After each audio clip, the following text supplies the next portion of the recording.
Richie, the most frustrating thing is the stuff about the staff. Florida State obviously is going to make some pretty significant staff changes. And I do think, Richie, we can talk about that in a minute. I do think that we are going to see that Yeah. Well, coming he has no soon. choice. Mike said yesterday in his press conference that he was asked pretty boldly about this. Maybe it was Ira. I don't know exactly.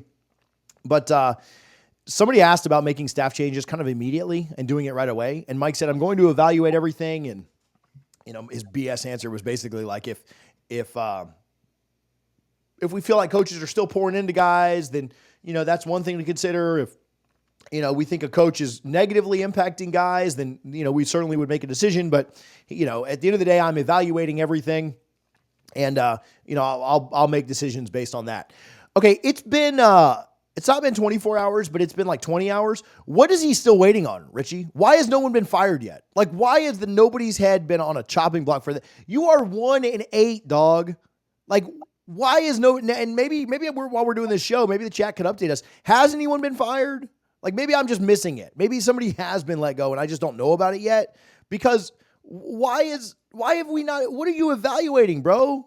This is the worst offense and the worst defense that I can ever remember. I do like the people that said, like, oh, the defense isn't that bad. And at this point, we third and Fuller is the biggest joke in college football right now. The defense gave up 1,500 yards to Clemson, Miami, the same Clemson team that Louisville just destroyed in Death Valley. This defense gave up 1,500 yards to Miami, Clemson, and North Carolina combined. Yeah, everyone has to go. I know people want to keep Surtain. That's fine if you think that he should stay. Every single staff member is fireable to me. Surtain can stay if that's what you want. I don't understand how, and I'm not saying they all need to be fired today, but the fact that no one has been let go really proves how much Mike Norvell does not believe in the standard. Yeah, if Papuchis was a better recruiter, I'd be fine keeping him because special teams is the only bright spot we have this year. But yeah, no, there needs to be changes made. And I think Mike is in a really poor situation because Fuller needs to be fired. Absolutely.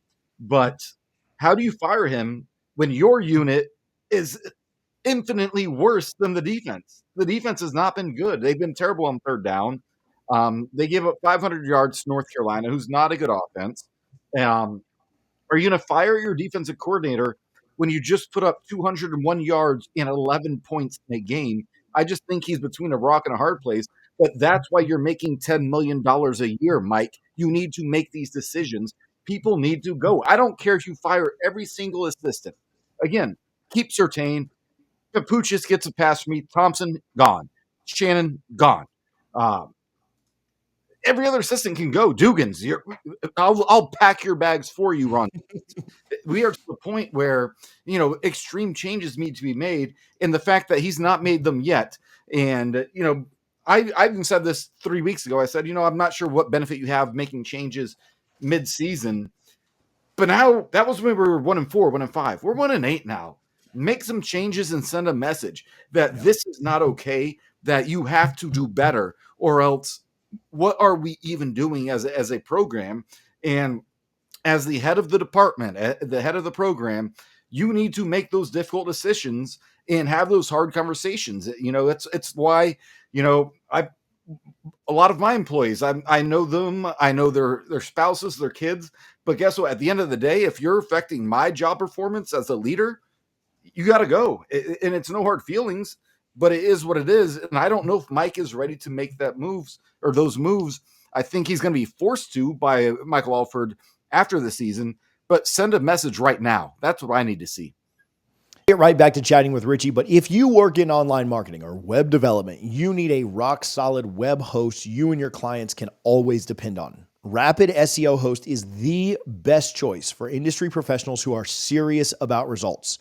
The Rapid SEO Host team has over 15 years of experience providing lightning fast load times, marketing expertise, and responsive, personalized services that help their customers beat the competitors.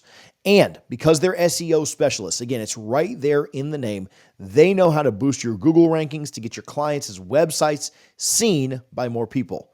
Sign up with Rapid SEO Host's affiliate program and you'll get paid to host your websites with them. There's no expiration date on that. They have maintenance and marketing packages that put their experts at your fingertips to boost what your business can do. Make Rapid SEO Host your partner and start taking your business to the next level. Sign up now at the link in the description. Yeah, it's, what's so frustrating to me, and people on social media, because I was kind of pointing some of this stuff out, said, and Harlan, I really should have pulled the clip for you because I've taken a lot of victory laps, but they've been the only victories we've had this year. People were saying like, oh, you're saying that it's hindsight. You could have never known we would be 1-8 right now. You're just saying that because it's hindsight. And that's just not the case. Like I did 3 shows, 1 with Richie, 2 that were just solo videos on Florida State needing to make coaching changes, 1 in December, 2 in January. I went back and watched them last night. I tweeted one of them, and I literally, in the videos, mentioned, I know that you went 13-0. I know that you went to an Orange Bowl. I know that you won the ACC, but you just have to upgrade this staff. And so you could say all that you want about, oh, that's hindsight. You never know we'd go 1-8. You weren't calling for this back then. No, we were. And I know everybody wasn't, but there were a lot of the people that were too. I mentioned Jeff earlier. He absolutely was. Zach Blostein was not outright calling for coaches to be fired, but of Noles 247, he was saying, things are not good enough. You need to upgrade in certain positions. And so to me, that's what's most remarkable is not only did Mike extend everybody in December, he gave them raises in December. And the most damning part of it, the worst part of any of that, and again, nice guy. He's always been super nice to me anytime we've communicated. Alex Atkins was under NCAA investigation and was about to get a show cause, meaning he could not be hired or it would be difficult for him to get a job anywhere else. And what did you do? His contract already went through 2028. He wasn't going anywhere because the NCAA shut all that down. You gave him an extension through 2029 or 2030, one of those two, whatever. You extended him by 2 years and gave him a raise. You literally gave away money. Like people are saying, somebody tweeted yesterday, oh, Alex Atkins is stealing money. No, he's not. Mike Norvell is giving it away. You did not have to. Now, oh, well, our offense this year, and we had this, and we did all these things. We won 13 games. I don't care. You did not have to give a raise or an extension to a guy who was about to get NCAA penalties, and now you put yourself, you were backed into a corner. You literally put handcuffs on while you were backed into the corner, and now you have to pay when you fire Atkins, which I think you should, because you have to get an offensive coordinator in here, and your offensive line is just absolute dog crap. When you fire him, it's costing us more money because you gave a guy that was under NCAA investigation more money. That is absurd to me. And again, Fuller's defense was really good last year. You had about 9 NFL guys playing on it, so of course it was good. But to extend and raise everybody in December, just absolutely ludicrous. And it just, Richie, on that, Mike spun that as oh, this is good for continuity. This is good for culture. This is good for this, that, and the other. No, it was a massive red flag that nobody wanted anybody off this staff. Surtain was the only one that was really legitimately wanted by other programs.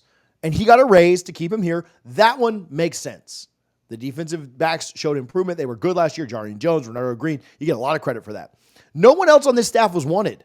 People weren't knocking down the doors for Yak. People weren't knocking down the doors for Shannon, obviously. Dugans, JP, Odell. Nobody on this staff was pursued. You went 13-0 and nobody else wanted any of this staff with the exception of Surtain. That's a massive red flag. Yeah. How many of these guys, had he gotten hired from Alabama, would he have taken with him? Pat, maybe? Yeah, it goes back maybe? It goes back to when Jimbo left Florida State after 2017. Who did he bring with him? One guy, right? Yeah. And the question was, well, why did you keep all these other guys on your staff for so long? And it seems like we're getting there with Mike Norvell. And, loyalty is a good thing. It's a great thing, but not when you're a head coach of a major college football team. Because if you are just so loyal because you like a person or you're friends with their family or your wives are friends, then that's a recipe for disaster. You need to understand when it's time to pull the cord. And the fact that he didn't last year, again, you went 13-0. I get why you could make the excuse not to, but what is the lifeblood of any college football program? It is recruiting. And Florida State has not recruited well, especially at the high school level, ever since Mike got here. And I don't know if it's that he doesn't demand enough of his staff or whatever it may be, but he's ultimately the guy in charge, and he's not made any changes. Florida State should be, at minimum, a top 7 class every year. We have the money. The Battle's End is one of the most well-funded collectives in the country. We're not Ole Miss. We're not Texas A&M. I get that. But we definitely have enough to be a top 7 recruiting class, especially when your blueprint is in the state of Florida and South Georgia, the most fertile recruiting ground in the world when it comes to college football, and you're not providing results there. It's not a surprise that you don't see the results on Saturdays in the fall. Yeah, it's inexcusable. I'll tell you this, Richie, and this is one of the highest paid coaching staffs in the country. Yeah. Don't quote me on this because I'm actually having somebody look into it and they just haven't gotten back to me. I believe this is a top 15 paid coaching staff in the country. Norvell excluded. He's a top 10 coach. But if you just look at the coordinators and the assistants, this is a top 15 paid staff in the country. I believe that there are only about 10 other programs who have coordinators who combined make as much as our 2 coordinators. Like again, don't quote me on that. I'm having research done on both of those, research that's way over my head and I can't do. And ROC doesn't even call plays.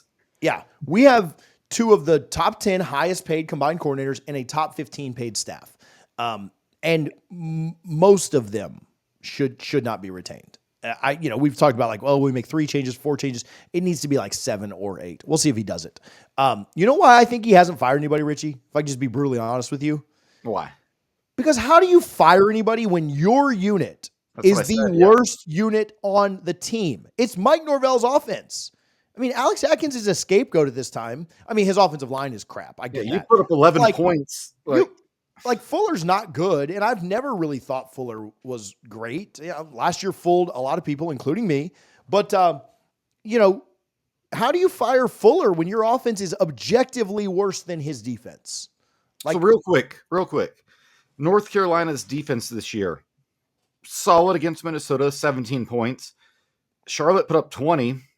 NC Central, I'm not even bother that. James Madison put up 70.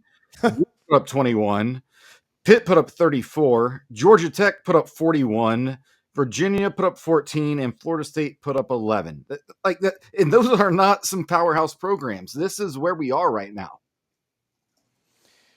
It's embarrassing. And again, this staff, we've talked about it. We've belabored this point. The fact that no one's been moved on from at this point, again, the standard is certainly no longer the standard under Mike Norvell. Couple